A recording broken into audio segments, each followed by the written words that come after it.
All right, I think we are live. So, did you enjoy Zulu, George? I enjoyed it, although there was some aspects of it that I thought were a bit pointless, but overall I enjoyed it. So, I guess did you feel so? This movie Zulu came out in 1964, I believe. So, did you feel the age of the film, like in terms of some of the technical aspects? Yeah, I would Can say yeah. I would say in terms of the technical aspects, the fact that the film feels a bit, I don't know, it does feel a bit of its time in terms of the cinematography and some of the I think the acting is good, but some of it can be a bit, you know, not as interesting. So last time I believe we talked about Lawrence of Arabia. Is this, I guess, a step down from that? If I have to compare, it would probably be yes a step down because at least with Florence of Arabia, it's a bit more. It isn't just one setting; it's sort of a multiple settings. You know, he goes from a camp, he goes to the desert, and he goes to Aqaba. Whereas in this, it's more just they're defending a, I guess you would say, a church from the Zulu. Yeah, I think it's supposed to be one of their bases, and that's a church too. There. Um, yeah, I guess I don't know. I don't know. I didn't. Some people, for example, complained when it comes to Lawrence of Arabia, complained about the fact that it was kind of like a travelogue. Um, so maybe they might like this more. Um, so before we started recording, you said that you had to stop watching the film a few times, even though it's shorter than Lawrence of Arabia. It's like 2 hours. Did Yeah. so? Did you stop because you had something better to do, or like was it just boring, so you needed to stop? To be honest, it was a bit of. It was just. It was at times it can be kind of slow.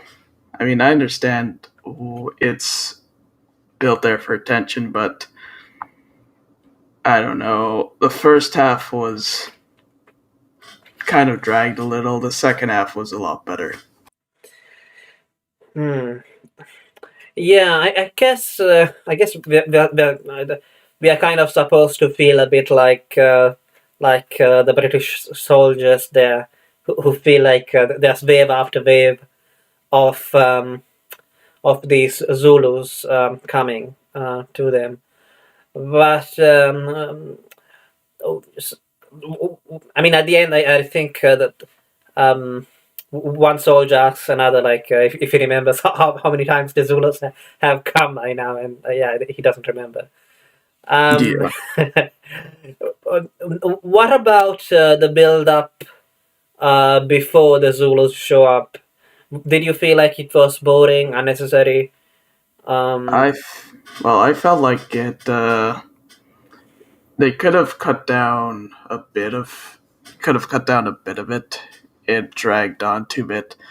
And to be quite honest, I didn't much like the preacher character, aside from the fact that he warned people. I just found it to be a bit irritating.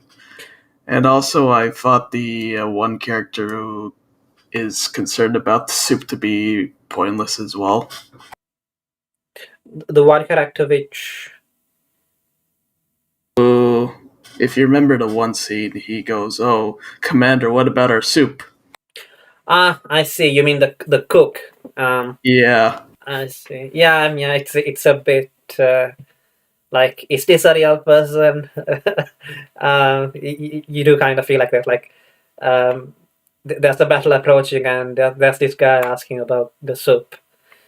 Um, yeah, I also didn't like the preacher and his daughter. I think their point in the story was supposed to be that look, everything that can go wrong is going wrong.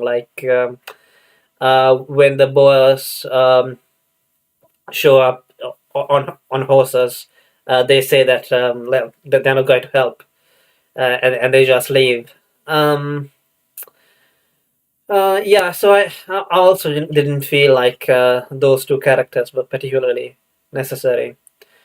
Also, also kind of felt like. Did you feel like there were too many characters? Like we spent because when it comes to Lawrence of Arabia, for example, like everything was centered around like there was a center, and that Yeah. was Lawrence. Whereas here, it's like you have little pockets um, of conversation and story, which um, which are not connected by any character.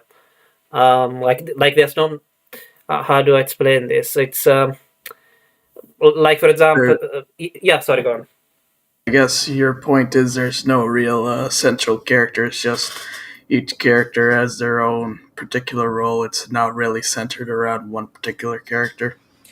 Yeah, yeah. It just for example that it's like there are short stories within the story. Like for example, like the the guy who talks about the baritone at the start, and then that that comes up again, but that's it. That's self-contained. Or the thing about the lamb, the other soldier who is concerned about the well-being of a lamb or something. Not a lamb, a calf. I think it was. Yeah. Um, and yeah, I mean that doesn't really like like for example the two main characters. I would say what are their names? Let me bring them up. So John Lieutenant or whatever, John Chard and Lieutenant Gonville Bromhead.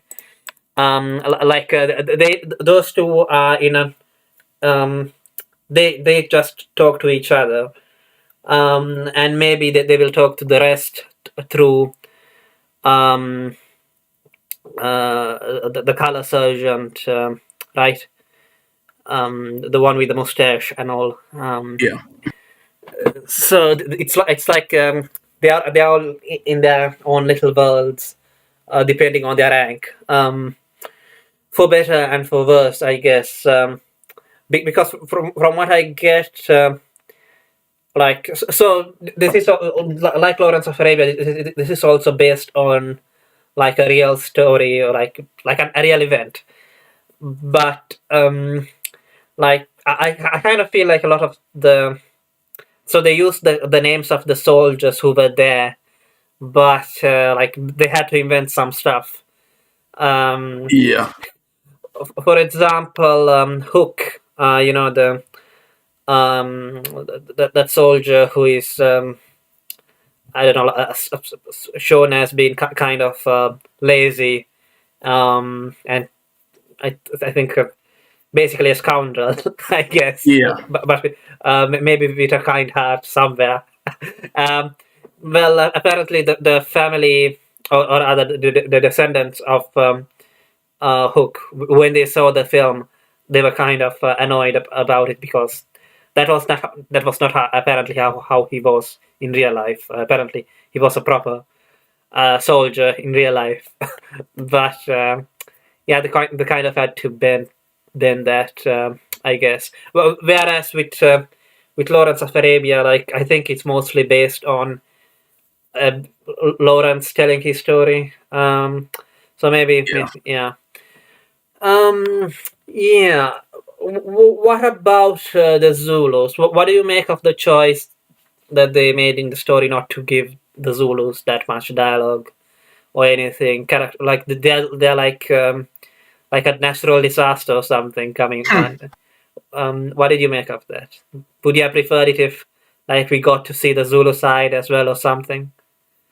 Uh, to be honest, I'm not really sure what he would make for the Zulu side other than let's make a scene of them because it seems to me what they're mostly just doing is marching to the fort.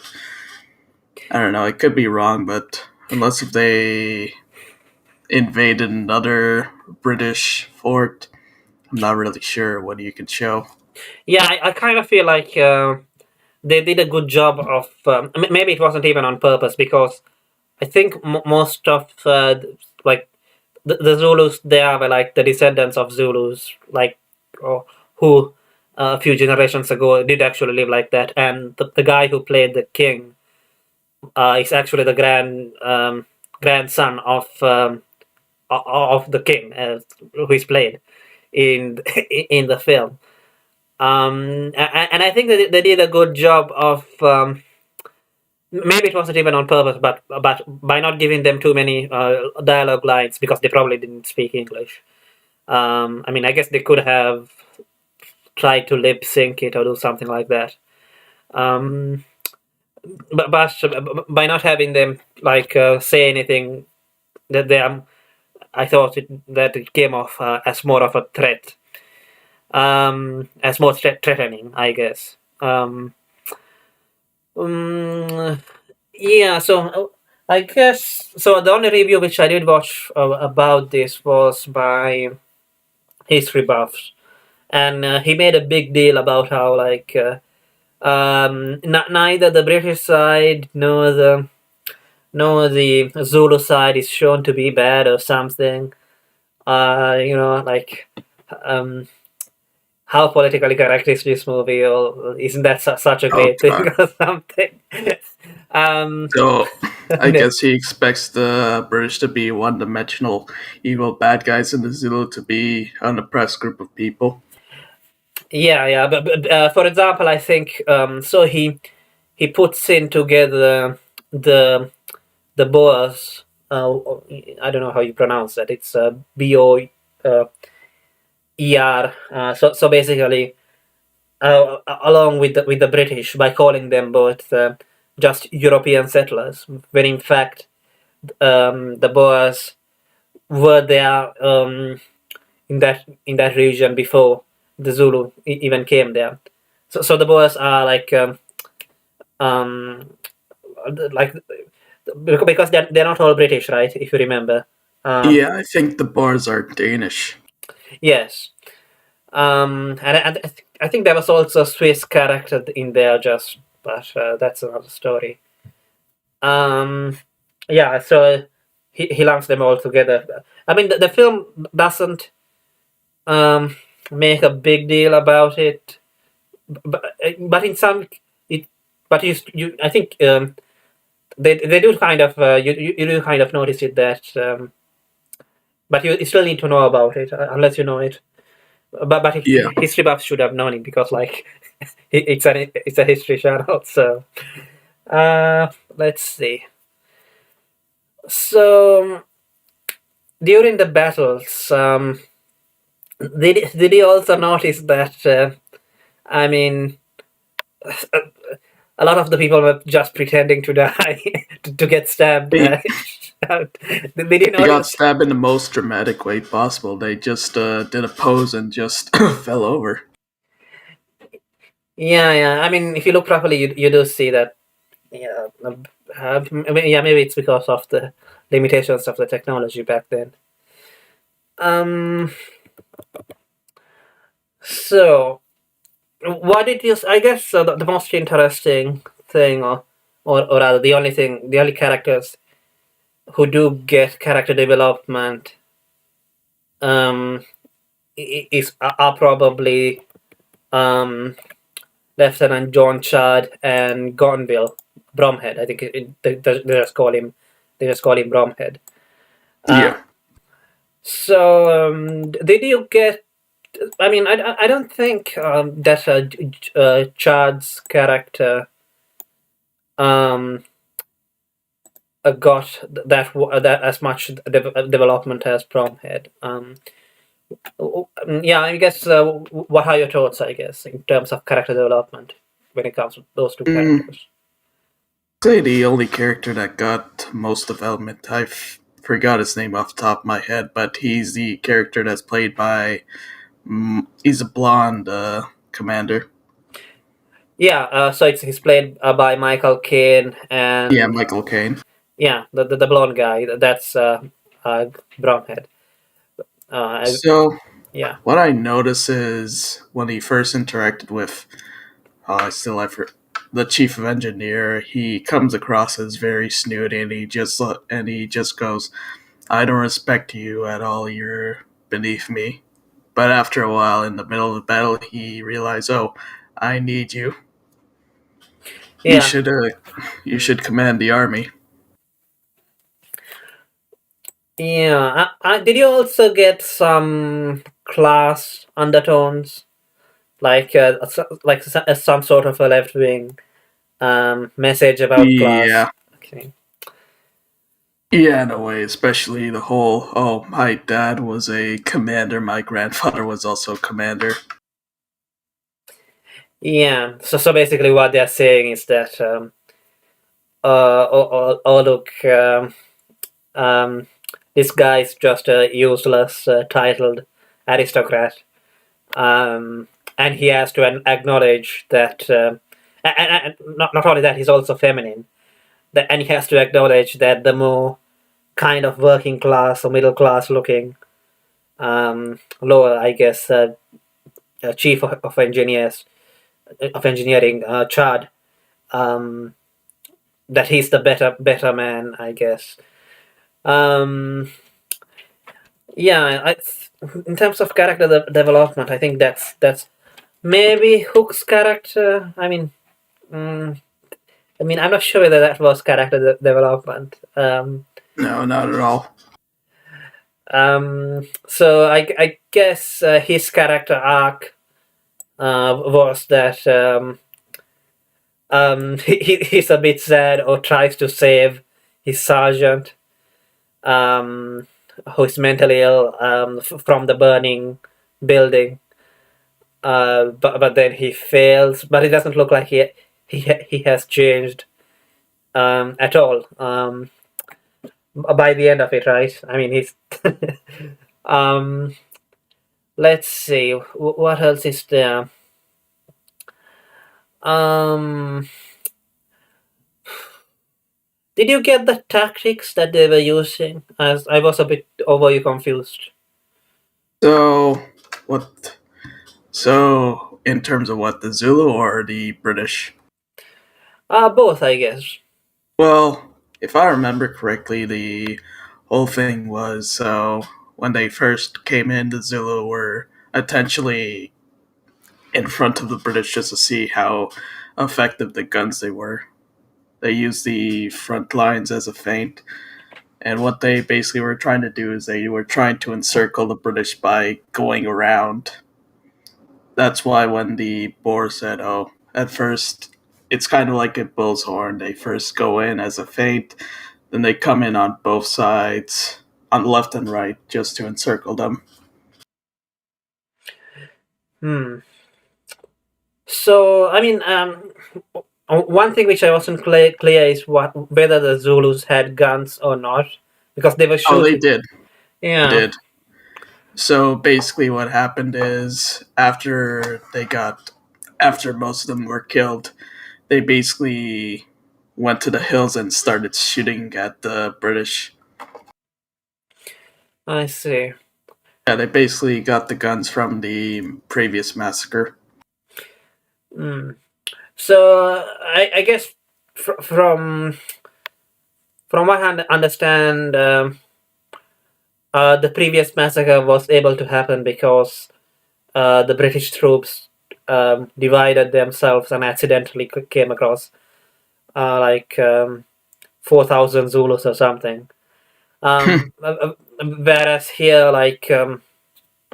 because it was a more constricted place rather than an open plain, the British had, I guess, more of the um, land advantage or whatever you want to call it.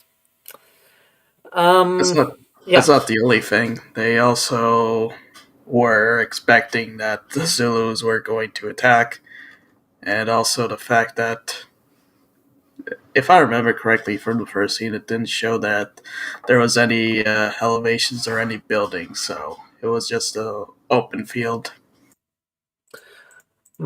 Did I don't know. Did you get? Did you feel like um the Zulus could have defeated the British if they had just not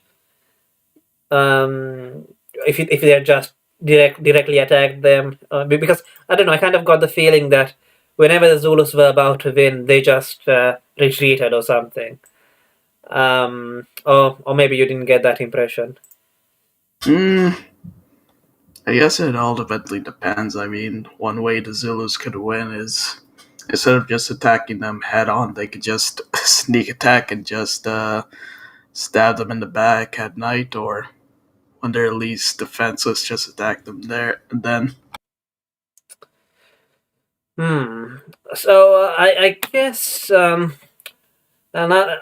it comes to historical inaccuracies, is at the end of the movie, the Zulus salute the British, but that never happened.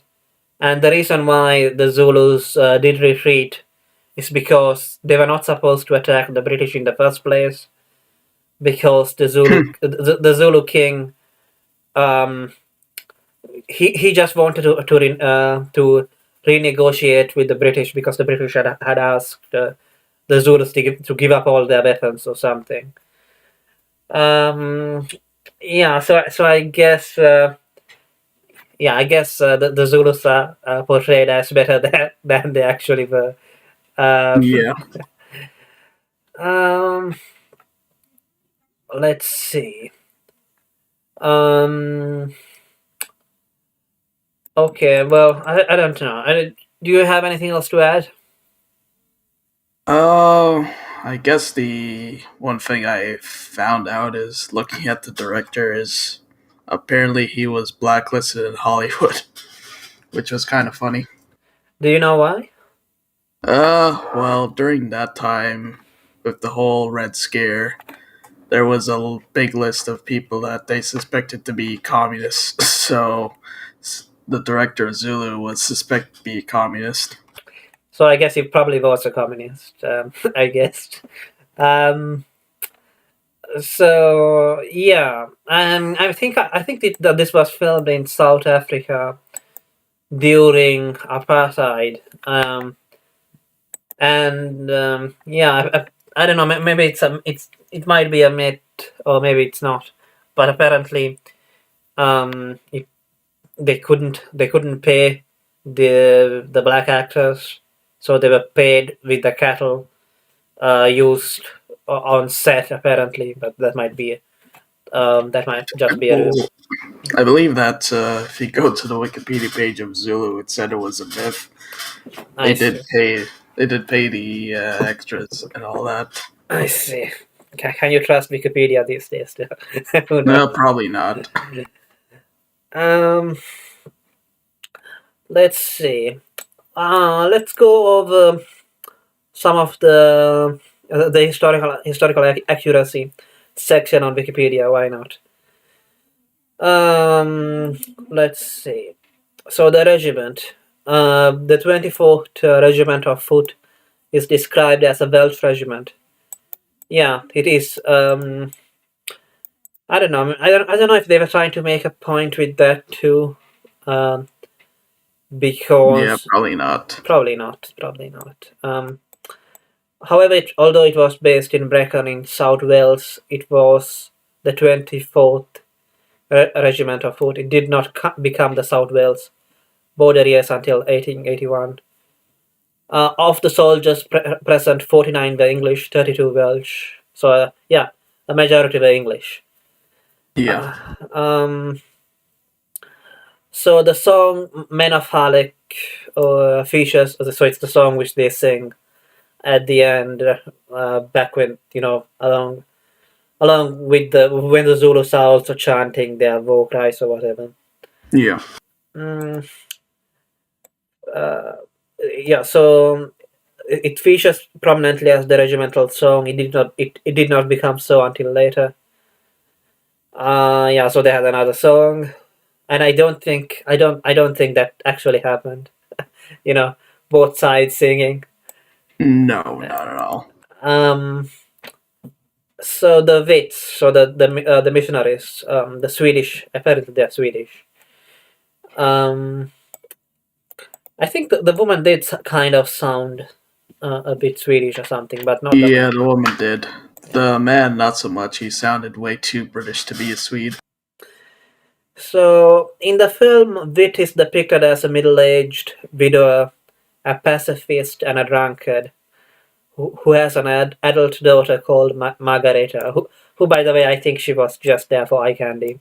Um, Yeah. so, in reality, Otto Witt was aged 30 and had a wife, Eileen, and two infant children. Witt's family were 30 kilometers or 19 miles away at the time of the battle. On the morning of the battle, Otto Witt, with the chaplain George Smith and Sergeant Major James Henry Reynolds, had ascended Shiani, the large hill near the station, and noticed the approach of the Zulu force across the Buffalo River. Far from being a pacifist, Witt had cooperated closely with the army and negotiated a lease to put Rocks Drift at Lord Kelmford's disposal. I don't know who the hell that is. So yeah, so basically he was not. So it sounds like they made the character for the worst, in my opinion.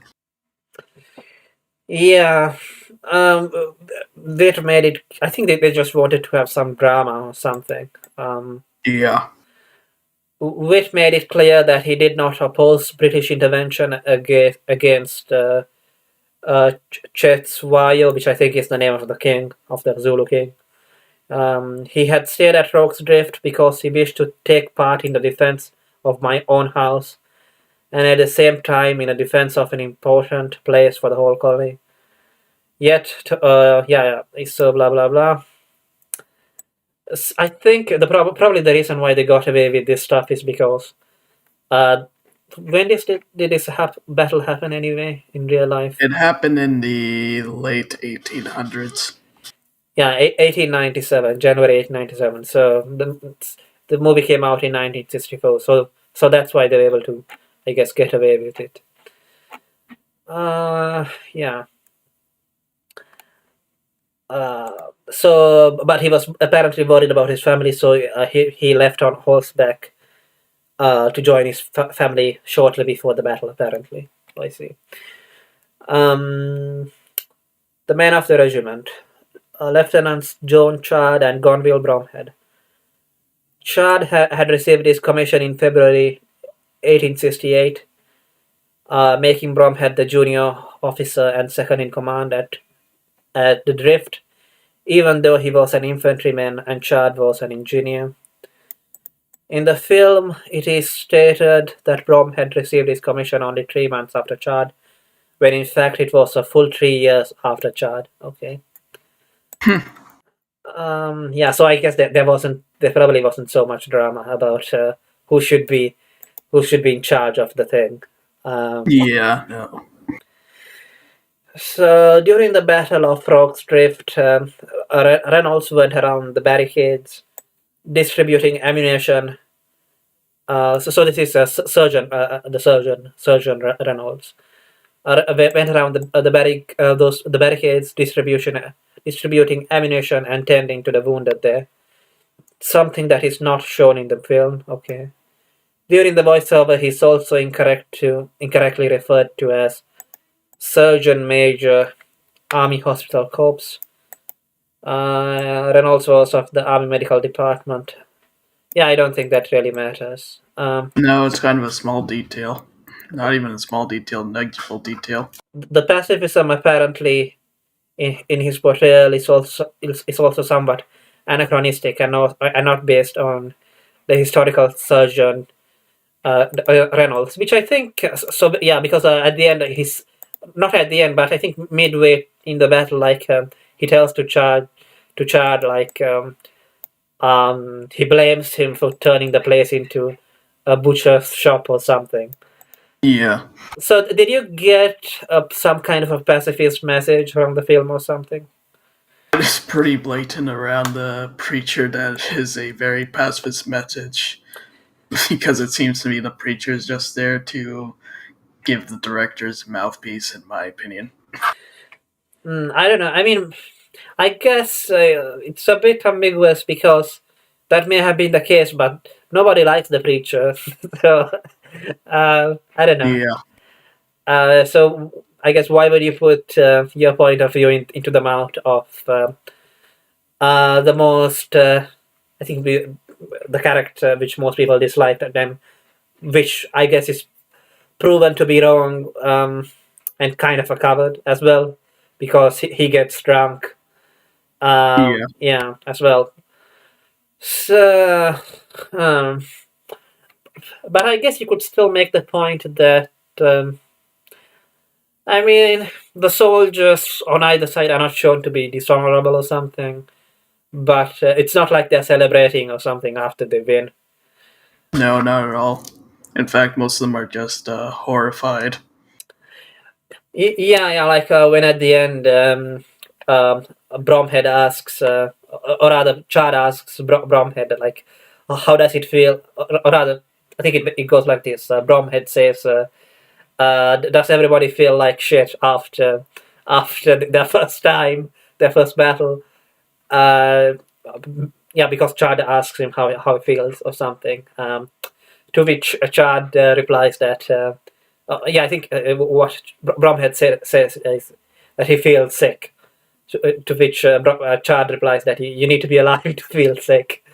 Uh, so, yeah, I thought that was a bit of a pacifist moment because I think um, so to that Chad goes on to say that when before revealing that this was also his first time, um, he says that he wouldn't be able to stand this for more than once.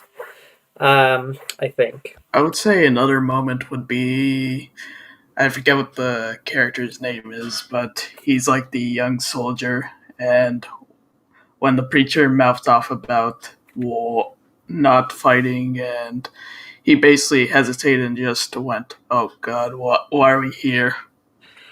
Yes, yes, and he dies asking why from But the yeah, from the surgeon. surgeon. Yeah. What was the color surgeon's reply? Was something like because we are here and nobody else is or something, right? Um, Yeah, I believe so. yeah. No, he said something like, "I wish I had an answer." No, that was the surgeon, not the sergeant. The color sergeant is the guy with the mustache. Uh, Yeah, the strong man. yeah, the strong man. And he says that to the boy. Um, he does kind of look a little bit boyish earlier. Yeah, and I think the surgeon also calls him a boy before, like what's this boy's name?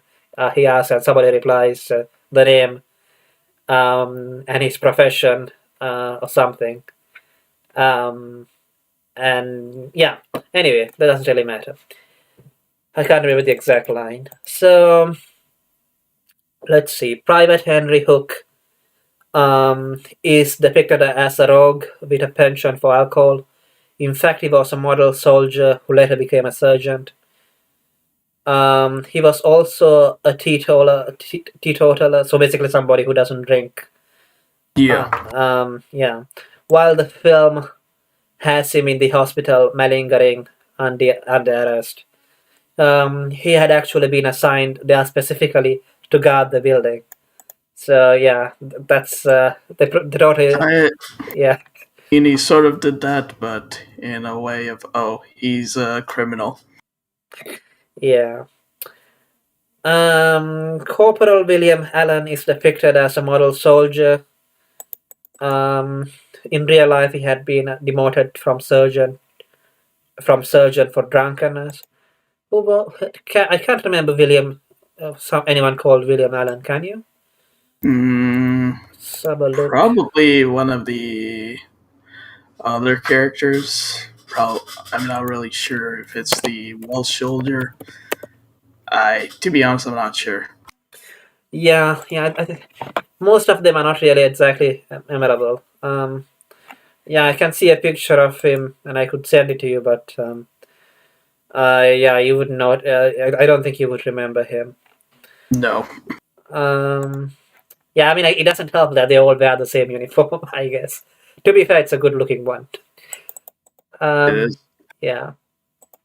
A color sergeant Frank Bone is depicted as so yeah the big guy yeah is depicted as a big hardened middle-aged veteran.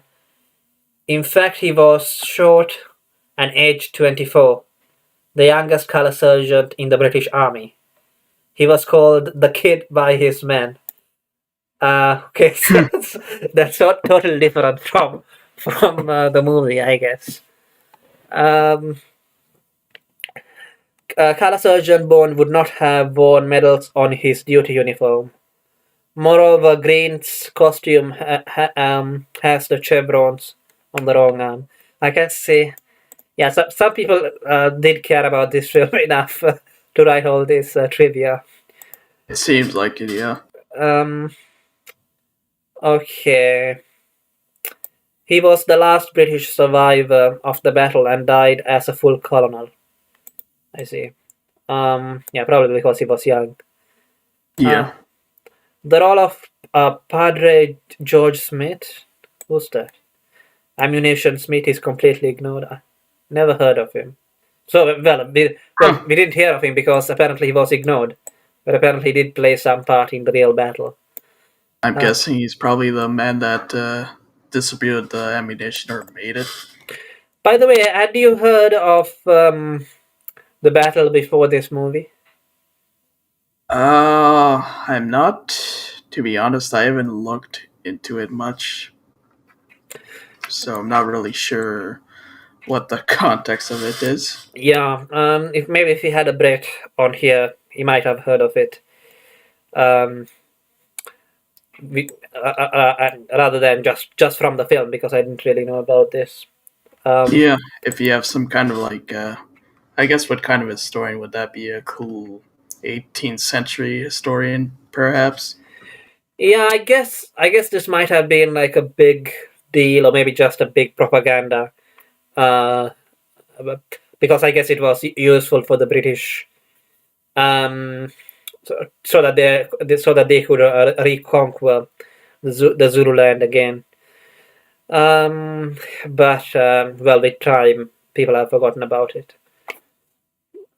Which yeah, I wonder how the filmmakers found out about this. Uh, Mm, if I remember what I've read is apparently they were consulted by, well, at least in terms of the Zulu culture, by someone who knows about Zulu. So maybe they probably got that information from those experts, but I'm not sure. I see. The uniforms of the Natal native contingent are inaccurate. I, I still don't have no idea, like whether the Natal native contingent, whether they are British or not. Um, they are, I think, obviously they are Europeans, and I think the reason why they're called natives is because they were born there. Yeah, they were born in what is known as South Africa. Apparently, the Natal native contingent were not issued with European style clothes. Only the European officers wore makeshift uniforms.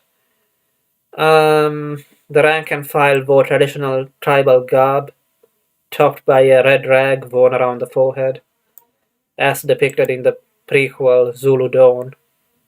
What the hell is Zulu Dawn? Is there a prequel to this film? Apparently, I've never heard of it. Okay. Yeah, the screenplay is by the same guy, Cy Enfield. Um, I see. So yeah, it's a prequel to Zulu. Um, Hmm. I, Really, I it's the last film. yeah, I think it's about the previous battle where everybody gets killed. Um, the one. Yeah, that is in the opening, the Yeah, narration. yeah. So okay. The story of the desertion is true. Uh, yeah. However, I think they're talking about the black people here, probably, who left the levies or whatever they were called. Yeah, yeah. And apparently, Witt had already left by then, so he was not responsible for their departure.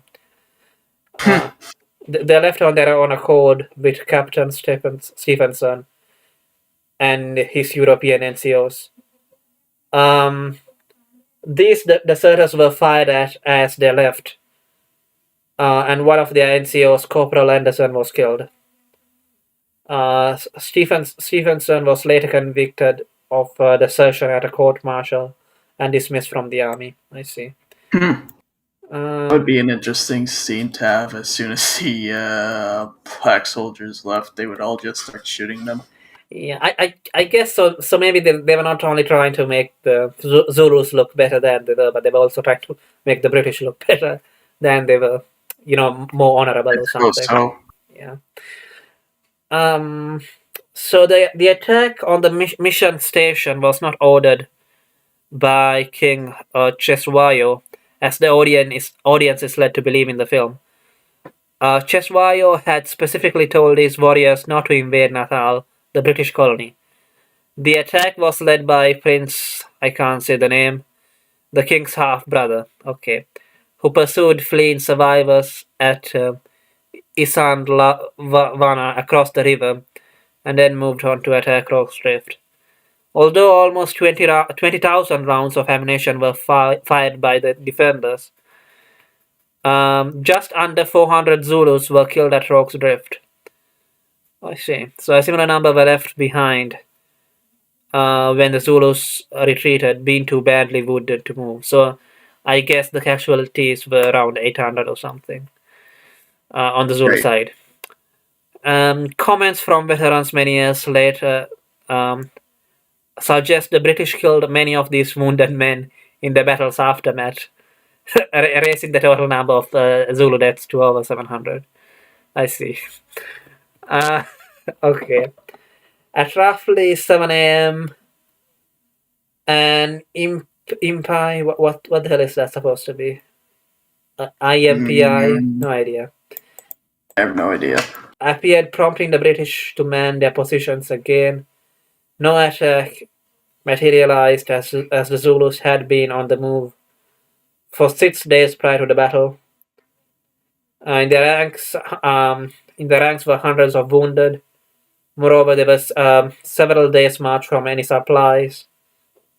At around 8 a.m., another force appeared. Um, yeah, the Zulus did not sing a song saluting fellow warriors, and Yeah. departed at the approach of the British relief column. So they left because there was a British relief column arriving. Nothing to do with Oh, honor. they left because oh no, there's more support. This inaccuracy has been praised for showing the Zulus in a positive light, and for treating them and the British as equals. Oh god, oh god. But it has also been criticized and undermining any anti-imperial message of the film. So the problem is that they didn't portray the British as bad enough because Yeah. the Zulus ran away and didn't really salute them or anything like that. I don't know. Ugh. I see. Uh, okay. Anything else to say about this film? Hmm. I suppose I don't know. I guess the only thing is it's I guess one thing to review note it's the first film that Michael Caine was in, and I guess it's during that time it's probably a huge hit. Not really sure.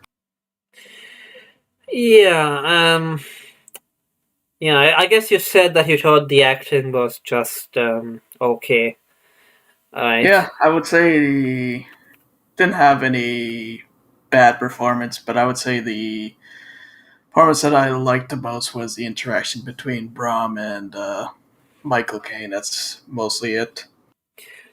Mm, yeah, I think I liked this film a lot more the first time I watched it, but this time around I didn't enjoy it so much. I don't know what's with me, but yeah, I tend to change my impression when I rewatch stuff somehow. Um, Well, it kind of makes sense since you, when you watch it a second time, you kind of know the plot and you just notice little bit of details here and there, and it could make it the experience better or worse. yeah, did you know the plot? I mean, were you surprised by the ending or anything, or was it basically what you No, expected? I see. I mean considering that the British were technologically advanced, no, it's not surprising at all. I mean, they Hmm. don't have the precise rifles as we have today, but they were close enough. Yeah, I think they had to reload every time they took a shot, right? If I'm not mistaken. Yeah, Which explains the like why it is that they would like shoot by rank or something like um you know first rank fire, second rank fire. I thought that looked neat, and like like at the end when they had like three different ranks or something, so that they could have constant fire. That did look pretty nice, but yeah. Let's have a look at some of the reviews. Yeah, the film is notable for showing the Zulu army as disciplined and governed by strategy or something. Yeah, I guess so. Mm, yeah, I mean, I guess they did have a strategy, even though it was kind of brutal when at the start they were like literally just sending their men to be killed just to count the yeah. guns or something. Um, but I guess that's sort of like the mood that they were going for, like oh look, the Zulus are like Spartans or something. Yeah. So okay, let's go. I guess we will go with IMDb because I can't be bothered to look at um, Rotten Tomatoes, and I don't know. I feel like on Rotten Tomatoes, like I don't know if the critics are just copying each other, but they usually just give the same score to everything. Yeah, which kind of inflates the score overall. Um. Okay. Yeah. I don't know. Let's see. Oh my god, this website sucks. But I don't. I think I recently found another alternative to IMDb. Can't remember the name now though. Um. It's um. It's kind of like my anime list, but if on yeah, it's kind of like my anime list basically. Everybody there has got a list. Or can make as many lists as possible. I'll probably send you a link later if I find it. Sure. Okay, user reviews. Let's see if I can sort them. Sort them. Okay, let's go with the 1-star ones. Why not? Because that's fun. Oh, it's pro British rubbish apparently, and that's all it. That's all the review says. Okay. Um, and apparently 31 out of 121 people found this helpful. It's like the Energizer Bunny. What's the Energizer Bunny? Oh, he's talking about So the Energizer Bunny is basically a bunny that just has a drum and just keeps on banging his drums and walks over and over. Okay, so this film was not as terrible as it could have been. However, it was not as good as it should have been. It is a great story of triumph of an African civilization against the British Empire. Um, yeah, but they were, I don't know, like there isn't such a thing as African civilization. I, I don't mean just because there isn't, but also because the Zulu were also invaders an empire as well. They were. So yeah, but you can also take the other meaning as well if you want, which is what you did, right? I did, yes. I mean, it's not exactly false, but okay. However, the movie drags on and on and on and on. Well, you get the picture. I sort of agree with that point right there. Okay. Apparently, it's Victorian propaganda. The movie is ridiculous.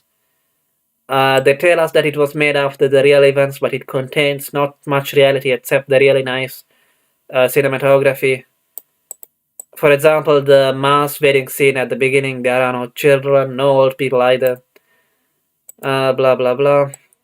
There is no explanation why at the same day 1,200 soldiers could have been overrun by an army of Zulu warriors and later group of 100 riflemen could defend against 4,000 Zulus. Well, yeah. So his explanation is that it did not happen as it was shown in the movie.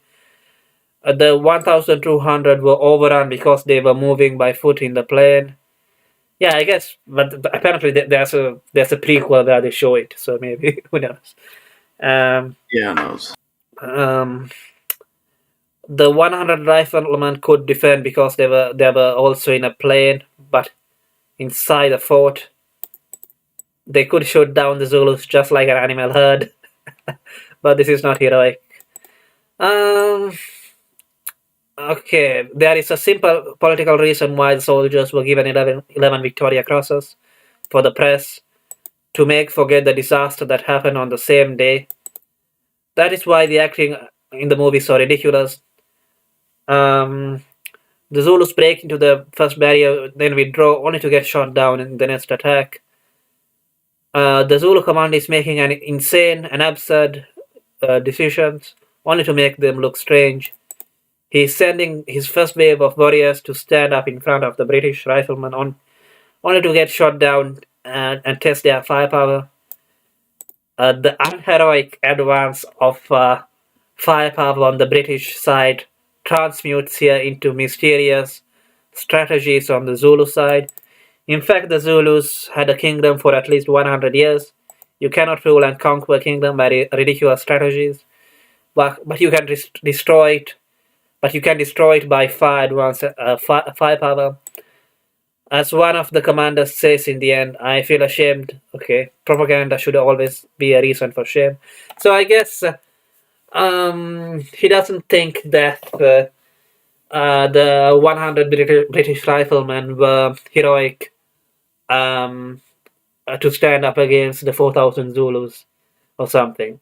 I don't understand that at all. So I guess he's saying that the British had guns, so that makes them unheroic or something. Okay, I mean, to be honest, war doesn't really, it's not about fairness, it's about winning, so it doesn't really matter if they have guns or if they have nuclear weapons. All they really care about is defending against the Zulu. Do you buy that the only reason why they were given so many Victoria Crosses, it was just to hide the disaster which had happened earlier, I guess? That could be a possible reason, but to be honest, until the reviewer pointed it out, I didn't even notice. Yeah, so basically he's saying that they don't deserve those Victoria Crosses because they were not unusually brave or something. Okay. Yeah, as you need to be, but this is just bullshit. Um, okay. In several of the reviews, so this is a 2 out of 10 review.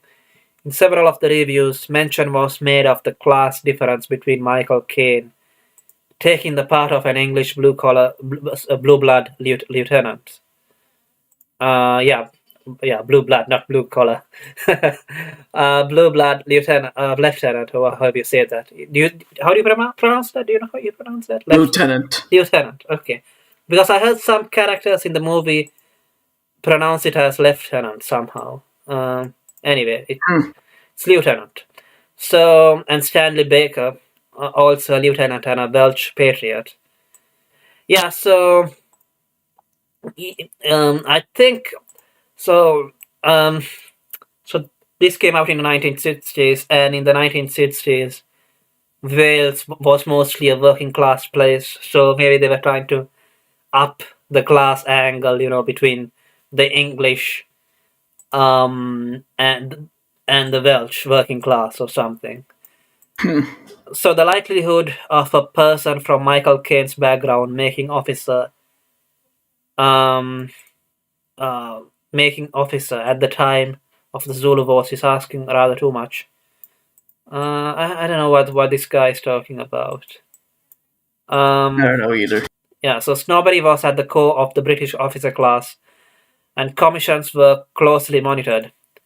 A top class tailor might just make a good looking East End Cockney sit a horse and pretend to be a cavalry officer.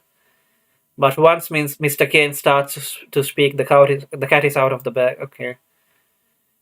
Um, the failures possibly lays with the casting director.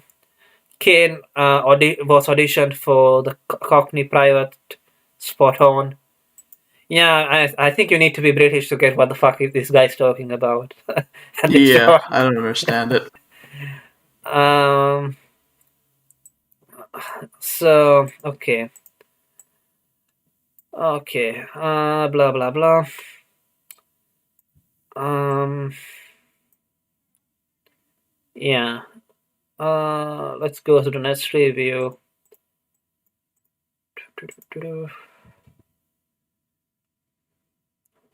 Hmm.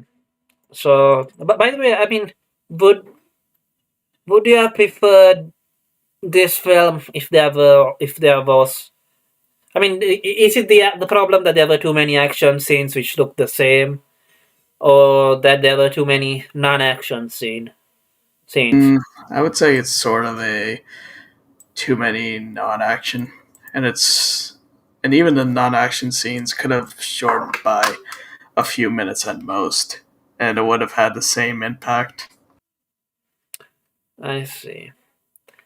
So the okay, not a classic. This is a 3 out of 10 review.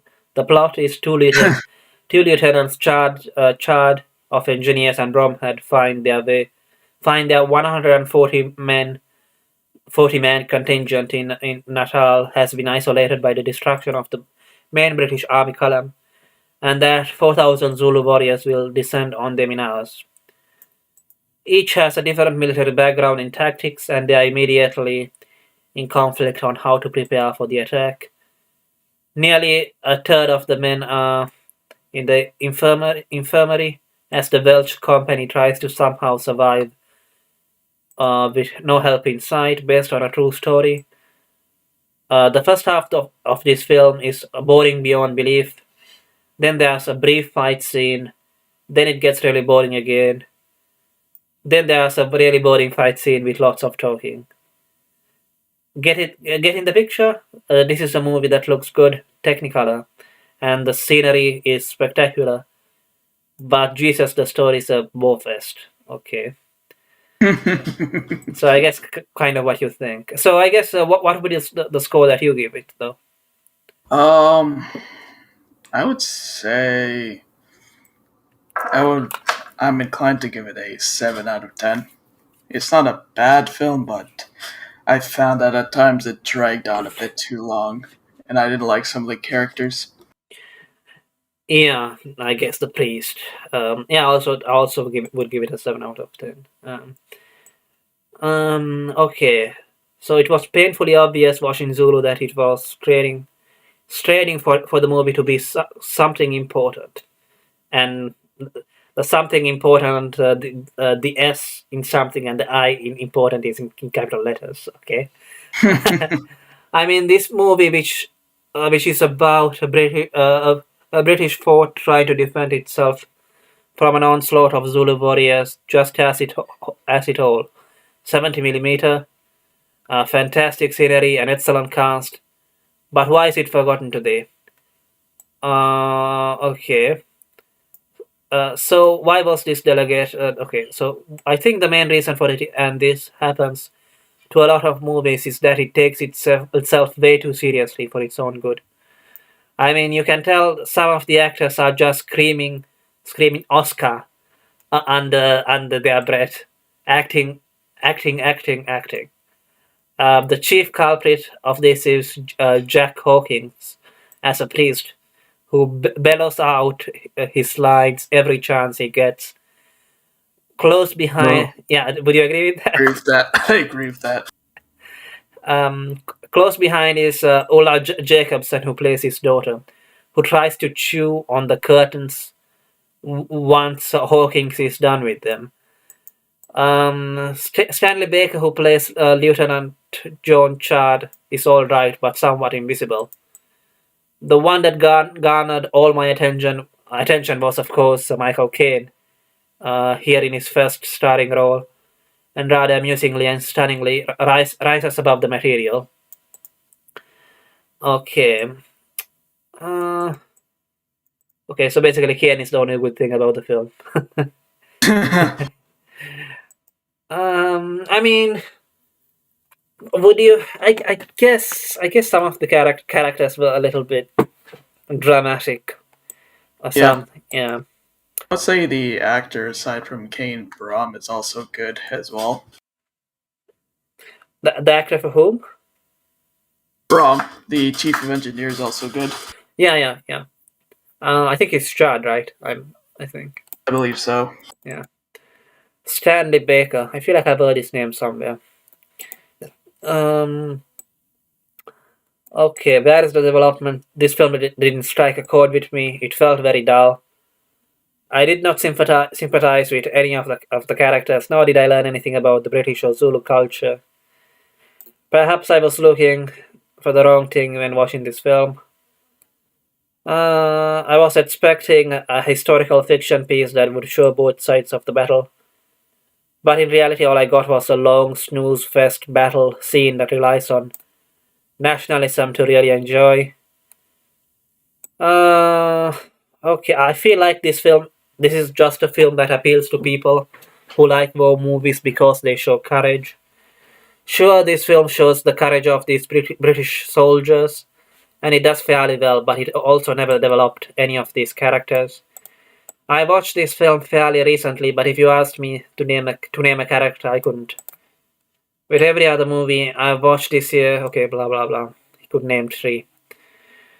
Um, the majority of the film was showing the British getting ready for and then fighting the Zulus, which personally didn't appeal to him at all.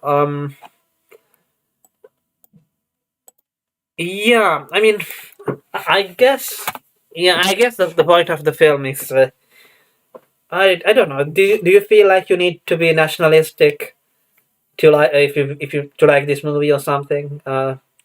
I don't really see that, to be quite Oh, honest. I mean, I would say if you enjoy, I don't think you need to be nationalistic to appreciate the film. You can appreciate the film in other aspects. yeah, I think what they're trying to say is that all look don't the British look cool or something. Yeah, the British Empire or something. I think that's basically what he thinks the people who like this film are like, probably. Um, yeah, I mean, and I think he's right that there isn't really much of a point in the film than to show like how brave the soldiers are or something, and the Zulus too, I guess. Um, okay, apparently, so while Zulu is one of the most famous war movies to come out in the 1960s, if you don't like that genre, you probably wouldn't like it. Similar to the plot of 55 Days at Peking. Have you watched that film, 55 Days at Peking? Uh, No, but I think it's probably by the same director that did Lawrence of Arabia, if I'm not mistaken, or yeah, I believe so. Yeah, I believe so. Um, okay. Um, apparently, it wasn't Michael Caine's first movie, but it was his first major role. I see. Hmm, Uh, okay. Let's have a look at some positive reviews for a change. Um, sure. so yeah, so we went up to the 4 or 5 stars reviews. So let's go all the way to 10, and then let's call it a day, I think. Sounds good to me. So the top 10 out of 10 review. Just okay. What does it say? The epic adventure is one of the yardsticks of action war of the action war film genre, offering intense excitement, bloody action, and furious violence, all the while within a PG certificate too. I don't know. Was it that bloody? I guess. Mm, I wouldn't say. I guess for its time, it's probably very graphic, but I guess nowadays it's just it's shown, but it's not that violent. Hmm. Okay. Uh. Okay. This is not a film about heroic white men defeating savage natives. Throughout, the Zulus are depicted as brave and as a highly disciplined fighting force. Yeah, it's Yeah, and whenever one of the soldiers makes a derogatory comment about the Zulus, he's quickly corrected. Oh, God. By by the end of the film, the soldiers on both sides have a deep respect for the other. Uh, it's kind of funny that so these are the top 10. Sorry, not the top 10, but the 10 out of 10 reviews. The 10 out of 10 reviews here are praising it for like portraying the Zulus in a good way or something. Whereas the 1 out of 10 reviews, so basically here he's saying that it's not about heroic white men defeating savages, but the people giving it about a 1 out of 10 are basically saying that this is just that. Uh, yeah. Sorry, what are you going to say before I interrupted you? well, I was going to say that, yeah, they also portray in the film that the Zulus were honorable. They didn't really show that the Zulus and the British were like worse than one another. So it's kind of funny that people were giving a negative point to they were showing the British as the best, whereas the ones giving it 10 out of 10 were just like, oh, they're showing that the Zulus were also good. Yeah, basically, what I think is going on is basically leftists being like, you're not politically correct enough. The British have to be shown as evil savages who will shoot down black people without any defense. And even if this just ends up making the Zulus look like a bunch of weaklings, well, that doesn't matter. And the victim narrative is more important. Or I guess they would have preferred to see a movie about the Zulus massacring the evil Europeans or something. Yeah, Uh, something akin to Spike Lee. so okay, so the first hour shows the defenders preparing for the inevitable attack, setting up barricades, making firing holes in the walls of the buildings, and putting out the cooking fires.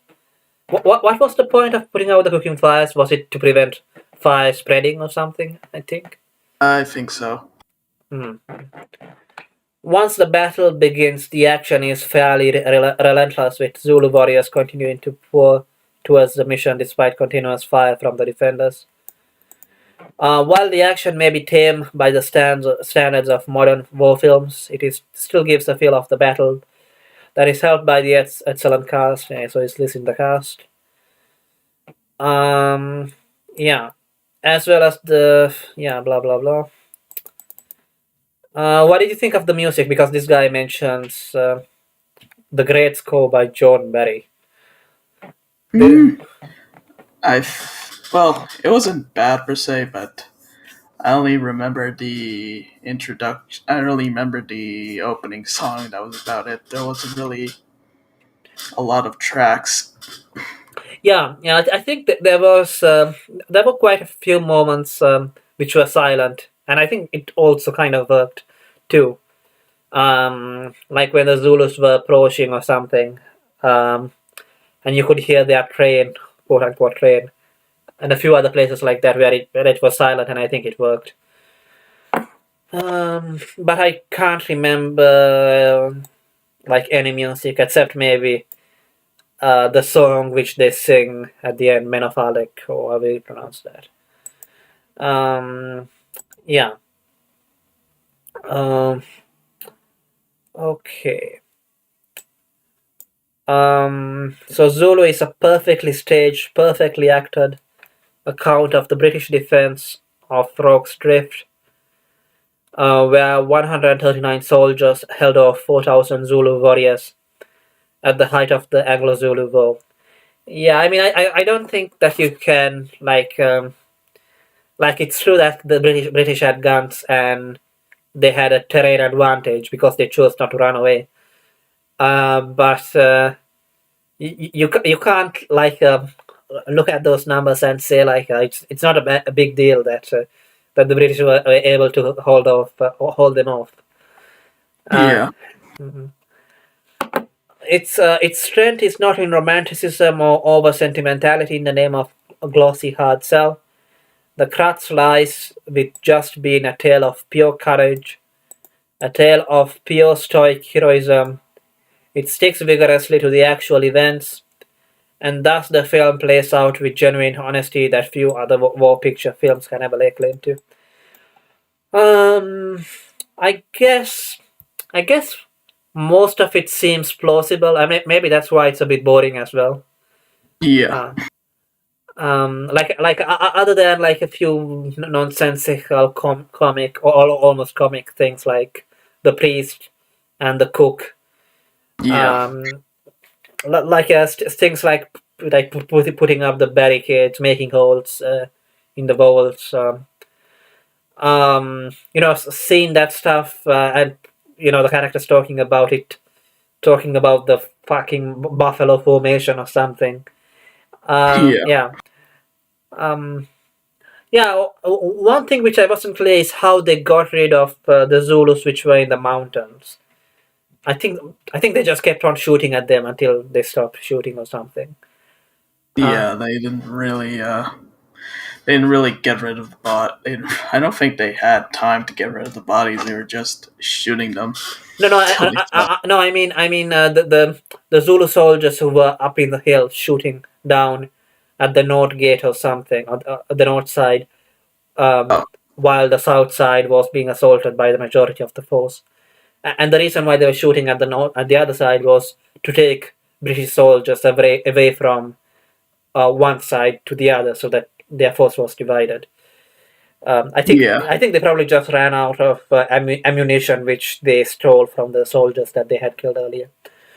Um, That's not a surprise. okay, where does one start when outlaying the brilliance this picture has to offer? The Natal location is stunning, beautiful, lush rolling hills dwarf this tiny outpost. The sky, a never-ending eyewitness to the courage unfolding. Stephen Dade's photography perfectly capturing this colorful extravaganza. I don't like that word, extravaganza. The direction from the criminally undervalued Cy Enfield, or however you say that. His first name is just CY. I don't know how you pronounce it. Along with his star and producer, blah blah blah. The Zulu extras, who once had no idea that what they were supposed to do at first, finally grasped the concept of movie making and added way to the drama. Um, it's now down in legend that Baker showed the Chiefs a Gene Autry western and that got him into the swing of things. So apparently, Baker, the guy who plays Chad, showed the Zulus a western film to get them, I guess, to get them, give them an idea to act.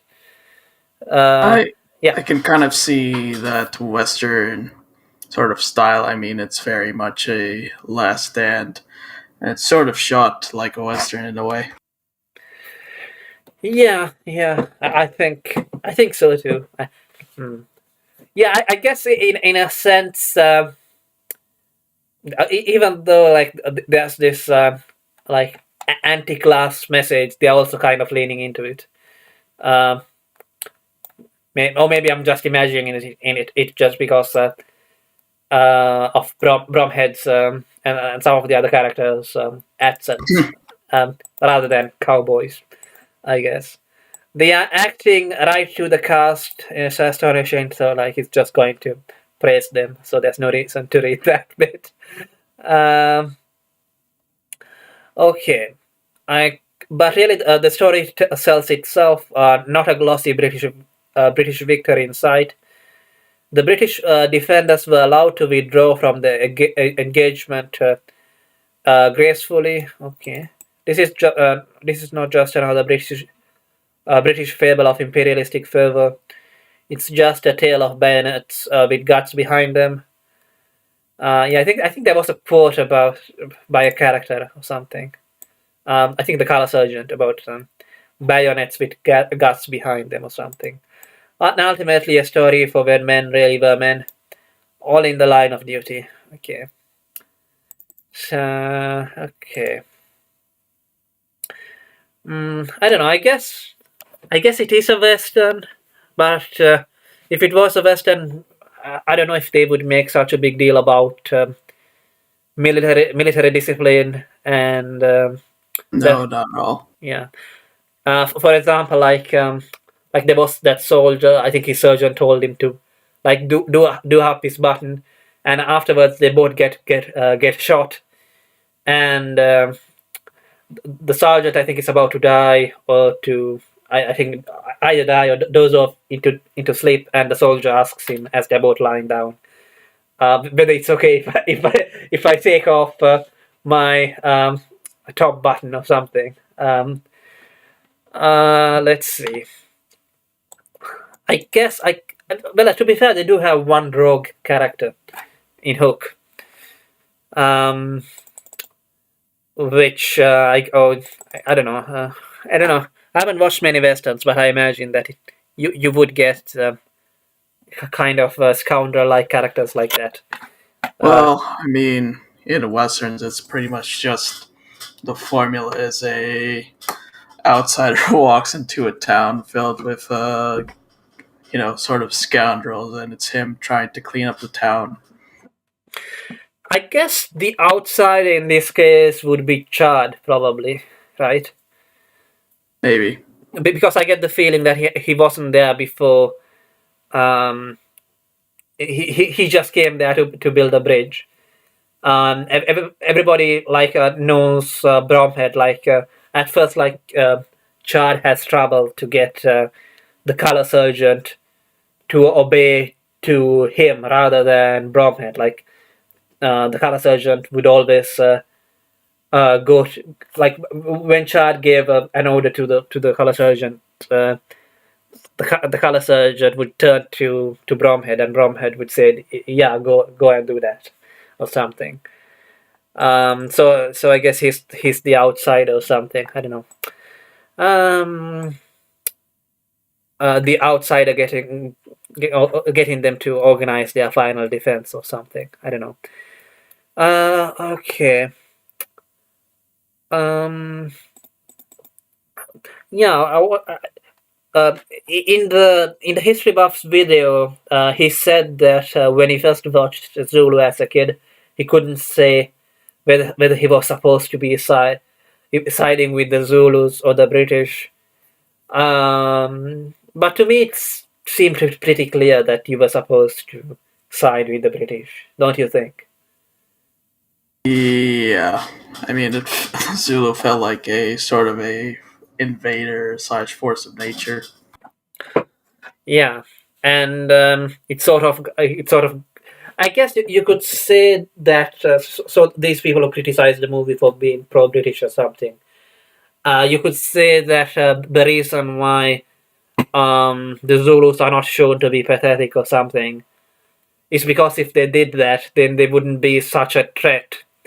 And if they weren't such a threat, then when the British defeated them, it wouldn't make the British look good or glorious or something. Um, if they had undermined the Zulus by making them, I don't know, more evil or something. I don't know. Maybe. Yeah. I don't know. I'm not sure about where I was going with that. So, hmm. Um, not bad. Lots of fighting and shooting. Pretty hefty body count for a kids' film. Did you feel like this was a kids' film? Not at all. Yeah. Not really. No. Do you think a kid would be? It's pretty interesting, given that we were talking about history buffs who apparently watched this when he was a kid. I mean, what do you think a kid would enjoy watching this film, or do you think it would be bored by all the talking? You would be bored, absolutely. Okay. Great film of a spectacular historical event. Okay, when I first saw Zulu, I knew nothing about the Anglo-Zulu War. I mean, was this? I guess it was a spectacular historical event, you could say. Uh, in that, it was a spectacle or something. But like I kind of get this feeling with like the same with Lawrence of Arabia, where the point was that um, like this didn't really really change anything that much. Yeah, Yeah. no. Yeah. Like it was just something like it felt epic for the people who were doing the action, but in the grand scheme of things, it it sort of it didn't matter, and the only reason why it did matter is because the media and people made a big deal of it, essentially. But Yeah, and in Lawrence of Arabia's case, it's also because he wrote a book based upon it. yeah.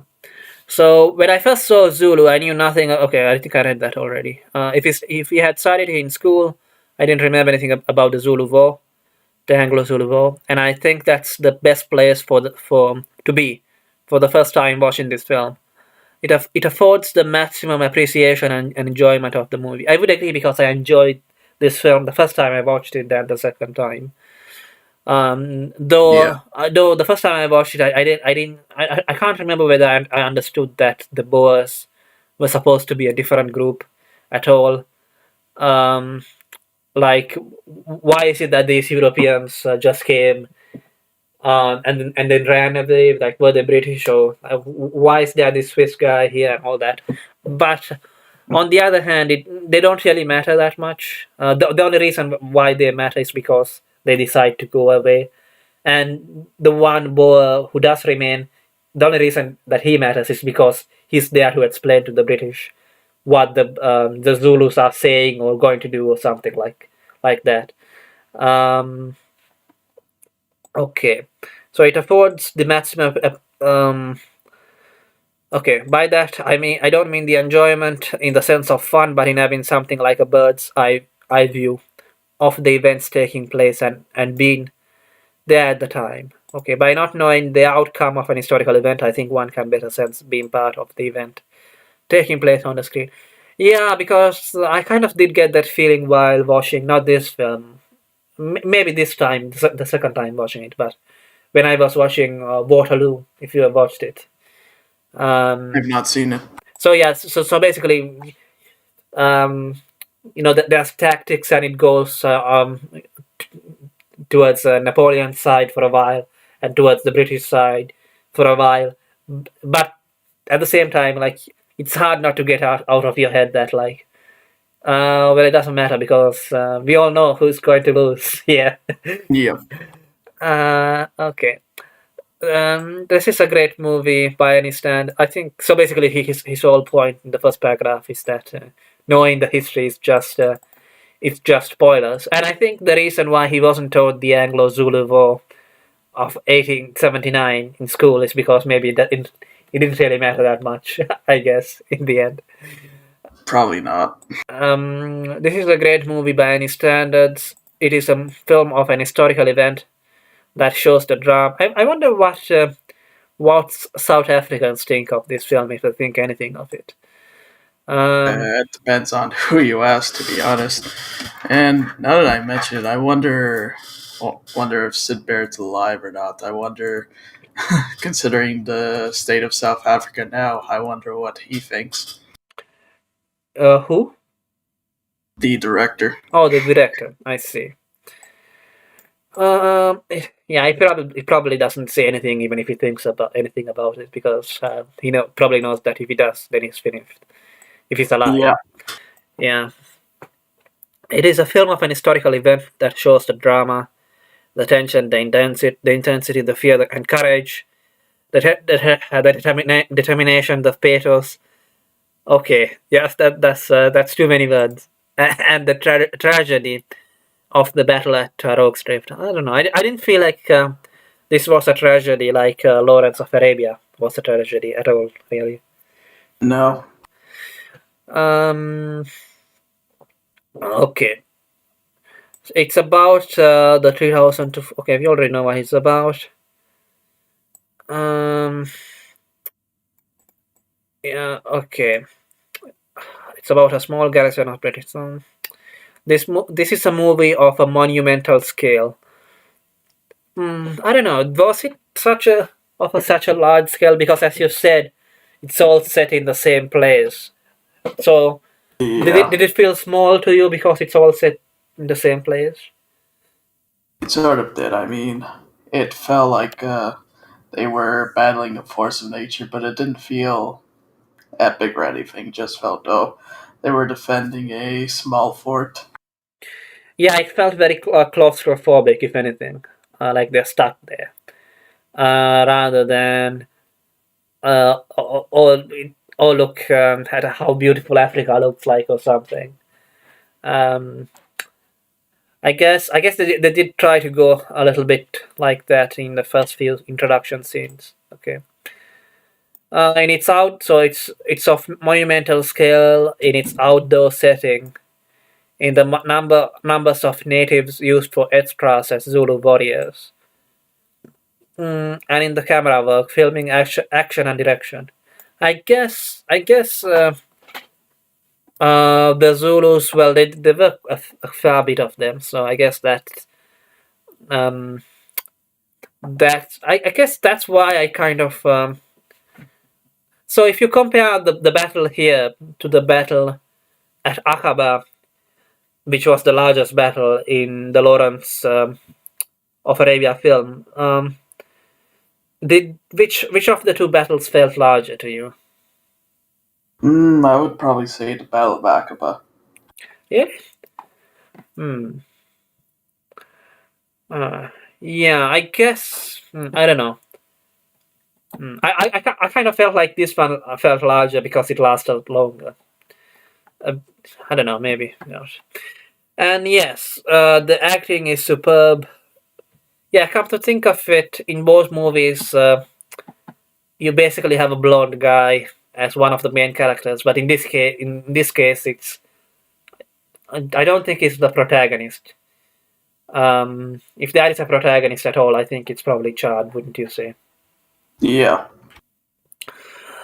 Okay, and yes, the acting is superb by all the cast. Blah blah blah.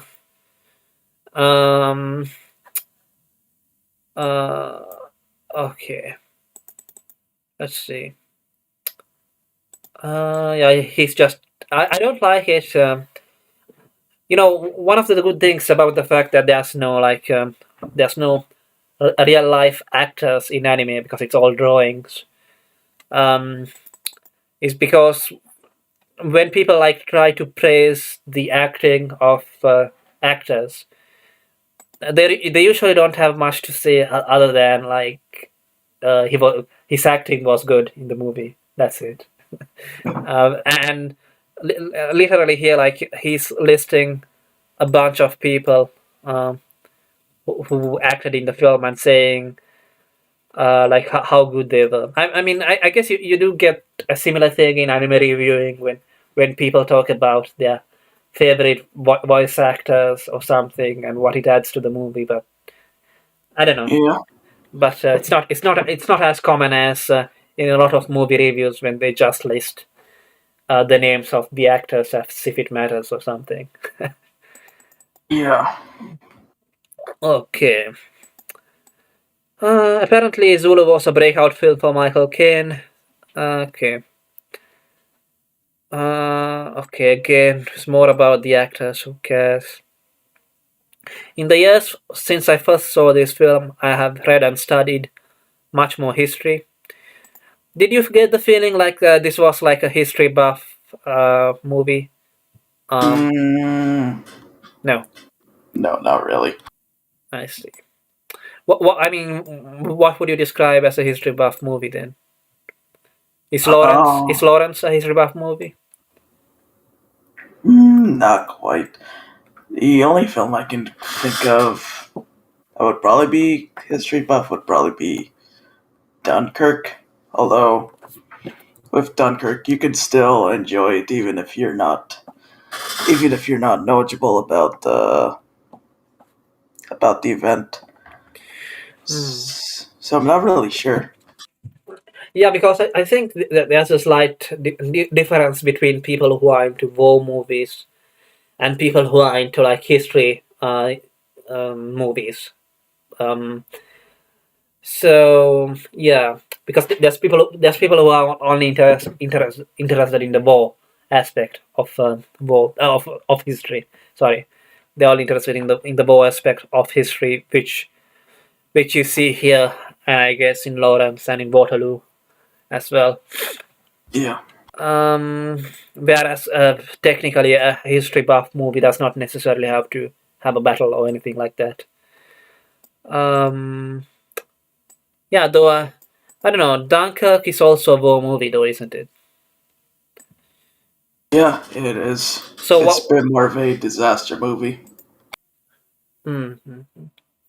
So I see. So I guess in that I haven't seen the movie, but I imagine because you described it as a disaster movie, then like the protagonist and the characters are shown to be more powerless or something. Whereas in a war, in war films, it's usually about like the important people in any battle. Maybe the generals, maybe stuff like that. The people, or maybe the best the best pilot or something. People who make a difference in on the battlefield or something like that. Right. Yeah. Okay. The Battle of Rorke's Drift was the second direct engagement between British forces in South Africa and the Zulus. The day before this event took place, a much larger force of British troops, with South African and native troops and several hundred civilians, was attacked by 20,000 Zulus. So it wasn't 4,000; it was 20,000. So maybe that's why they were all killed. And sounded defeated in the Battle of Isand Lava. I can't say that. Of the 1,800 men in the British force, some 1,300 were killed. That includes most of the Europeans, 400 of the Natal native contingent, and some 240 African auxiliaries. I still have no idea what the difference is between the Natal native contingent and the African auxiliaries. Well, I wonder why they are listed as separate. Uh, I have no idea. Yeah, the outcome of the Battle of Rogue's Drift would be quite different. The Zulus now had some firearms that had been captured from the British the day before, but none were trained in shooting rifles. When the fighting ended and the Zulus withdrew the morning of January 23rd, the garrison had lost only 16 men or mortally wounded, with another 13 wounded. Um, they counted 351 Zulu bodies, and it's estimated that another 500 Zulus were wounded. So that's not a bad ratio, right? I would say. 16 casualties, or rather, no, it's more than 16 if you add so the wounded and the mortally and the dead. It's 29 against something like 800 Zulus. So yeah, not bad. Um, Yeah. Many of the Zulus were likely captured and killed by the British main force of Lord Chelmsford. Chelmsford went on to defeat the Zulus on July 4, 1879, in the Battle of Lundy. I think this Chelmsford guy that keeps coming up. I don't think he's shown in the movie, so it's probably some other guy. As the notes at the end of the let me check because he came out a fair bit. Um, no. He comes up apparently. I think he's the one who wrote that letter at the start of the film. About the British being defeated Oh earlier. yeah. The narration. Yeah. Yeah. Okay. Yeah, I get the feeling that this film, though, is much more popular in Britain than anywhere else for obvious reasons. Uh, Yeah. yeah. Had you heard of this film at all before I mentioned it? No, not at all. I see. Um. Okay. I think. So he's saying, indeed, okay, instead of emulating World War II films, Enfield played it like The Seven Samurai, with outnumbered protagonists. I don't know. Most of the characters did not really feel like protagonists. Like they didn't feel like a merry band or something. Like there was a lot between them. Um, as I said, it felt like different groups of people. So basically, the ones at the top, the ones in Yeah. who the injured, you know, who were with Hook. Um, yeah, they all kind of felt a little bit separated. Yeah, I don't think we are going to find out much new um, by reading more of these reviews. But I must say that there's a lot more 10 out of 10 reviews than 1 out of 10 or 3 out of 10 or 2 out of 10 reviews. So, what's the overall score? Let's have a look. Yeah, maybe it doesn't matter, but who knows? Yes, basically the thing with scores, usually like when people mention scores, they only matter like if they happen to agree with you. If the score is the same as your score, then that means that it's a good movie. But if it's a bad score, then or rather, if it's a different score from your one, then like you can just say like, what do the plebs know, right? Um, and okay, I think it's a 7 out of 7, so not that far from our own score, I would say. Yeah. Okay. So, final thoughts, George? I would say give the film a try. If you like it, you like it. If you don't, that's fine by me. I don't really have a strong recommendation. I would say give it a try. Yeah, I don't. Mm, yeah, it's yeah. I don't think I've come to a conclusion about what kind of person would enjoy this film. I guess if you are British and patriotic or whatever, you might like it for that. Um, yeah, I don't have any final thoughts. I guess I already gave my score as a 7 out of 10. My favorite character in the film was probably Bromhead because he was the only one who really had character development. Hook, I don't, Yeah. yeah, Hook maybe, but I don't know. It just seemed that he didn't like we don't really get to know whether he actually changes or anything because of this into a proper soldier. Even though his sergeant does say like, "Oh, I finally made you into a proper soldier before getting killed." Um, yeah. With that said, thank you for listening.